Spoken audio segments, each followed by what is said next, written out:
Lendas, mistérios e curiosidades da religião afro. Lendas e orixás, cartas de agradecimentos, cartas precisando de conselhos, orações e ensinamentos diversos. Este é o programa O Guardião das Sete Chaves. O assunto de hoje é Icomojade, o batismo e o candomblé.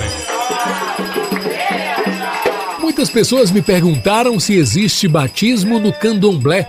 Costumo dizer que não, porque o sentido do batismo é de origem judaico-cristã e significa purificar, lavar o corpo do pecado original, cometido por Adão e Eva, fazendo com que aquele ser renasça para a graça divina, recebendo um novo nome. Para o candomblé, que é uma religião de matriz africana e não de origem judaico-cristã, o sentido do renascimento é outro. O ritual que propicia o renascimento com um novo nome seria a própria iniciação. E a iniciação não pretende livrar ninguém de nenhum pecado de Adão e Eva, mas criar um laço entre o ser e sua divindade, tornando o corpo o verdadeiro altar do orixá. Contudo, existia um costume entre os iorubás, que consistia em dar um nome, digamos o primeiro nome pelo qual a criança seria chamada até que na sua iniciação fosse renomeada com Oruncó. Esse ritual era conhecido como Icomojade. O Icomojade era mais complexo do que simplesmente escolher um nome para o recém-nascido. A mãe e a criança ficavam confinados em casa até que o babalaô da comunidade fosse visitá-los para consultar o oráculo e conhecer o Odu daquele novo ser, assim como todos os interditos e os ebós necessários para afastar os possíveis males. Essa visita seria no 7º dia se o bebê fosse do sexo feminino, no 9º se fosse menino e no 8º em caso de gêmeos, independente do sexo. Os nomes eram escolhidos conforme um certo critério.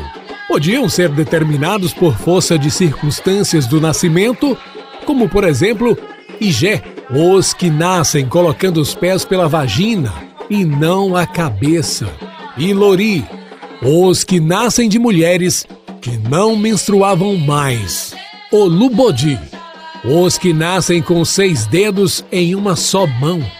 Podiam ser determinados também por questões familiares.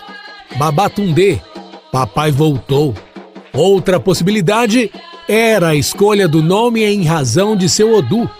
Por exemplo, um Abiku, o que nasce para morrer em tenra idade.